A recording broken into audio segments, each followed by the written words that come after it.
तो ड्रामा से सुकून जहां हमें बोरिंग नज़र आ रहा था, वहीं इस ड्रामे में बहुत सारे ट्विस्ट देखने को मिल रहे हैं और ख़ास तौर पर लेटेस्ट एपिसोड तो बड़ी ही इंटरेस्टिंग थी। लेकिन अब आने वाली एपिसोड भी इंटरेस्टिंग होने जा रही है, क्योंकि भैया हमदान और ऐना का प्यार बढ़ता ही जा रहा है और इसी वजह से ये ड्रामा भी इंटरेस्टिंग होने के साथ साथ क्रिस्प भी होता जा रहा है। और लेटेस्ट एपिसोड का एक बड़ा ही रोमांटिक सीन जिसे देख और सुनकर आपको हैरानी जरूर होगी। और इसी के साथ साथ रजा ने भी नताशा से माफी तो मांग ली और नताशा ने भी थप्पड़ की तरह बड़े कमाल अंदाज में रजा से माफी मंगवाई। लेकिन नताशा ये नहीं जानती कि ये रजा तुम्हें बहुत ही जल्द छोड़ने वाला है, क्योंकि जाहिर सी बात है कि जब तुम किसी मर्द को अपने माँ बाप के सामने इस तरह से जलील करती हो तो फिर वो तुम्हारे साथ कैसे अपनी जिंदगी गुजार सकता है। तो यहाँ पर नताशा ने बड़ी गलती कर दी रजा को इस तरह से जलील करके। खैर अब नेक्स्ट एपिसोड में आपको ये दिखाया जाएगा कि भैया इस नताशा मैडम को रजा अपने रियल लाइफ पार्टनर दिखने लगे हैं। मतलब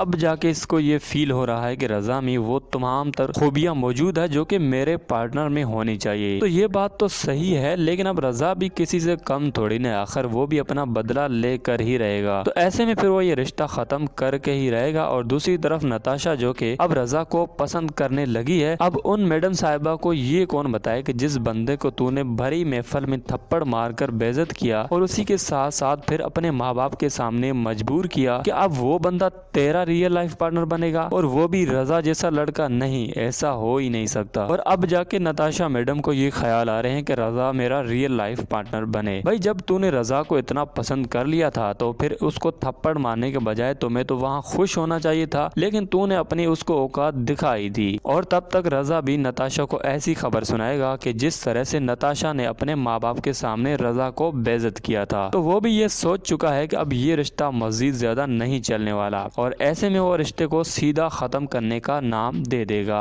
और दूसरी तरफ अब ऐना और रजा दोनों एक साथ जुड़ चुके हैं, लेकिन बीच में इस गुड़िया का क्या होगा जो कि हमदान से बड़ी उम्मीदें लगाकर बैठी है। अब इसको क्या पता कि तुम्हारा हमदान शादी करके बैठा हुआ है और वो तुमसे ज्यादा किसी और लड़की से मोहब्बत करता है। और ये जब पता चलेगा गुड़िया को तो बहुत ही ज्यादा ड्रामा इंटरेस्टिंग हो जाएगा। तो आगे जाके ये ड्रामा बहुत ही ज्यादा इंटरेस्टिंग होगा, क्योंकि अब आपको ये भी दिखाया जाएगा कि किस तरह से हमदान की ये सच्चाई गुड़िया के सामने आती है। और ड्रामा से सुकून की बस कुछ ही एपिसोड्स रह गई है, क्योंकि कुछ इंटरेस्टिंग और क्रिस्पी सीन देखने के बाद मुझे तो ऐसा लगता है कि अब ये ड्रामा बहुत ही जल्द एंड की तरफ बढ़ रहा है। खैर इस ड्रामे की एंड की स्टोरी को देखना और सुनना चाहते हैं तो हमें कमेंट करके जरूर बताइएगा। और हाँ, मैं ऐसे ही ड्रामा रिव्यूज बनाता रहता हूँ। अगर आप मजीद ड्रामा रिव्यूज देखना चाहते हैं तो चैनल को बेल आइकन के साथ सब्सक्राइब जरूर कर दीजिएगा, ताकि आप जान सकें कि आगे की कहानी में क्या नया होने जा रहा है।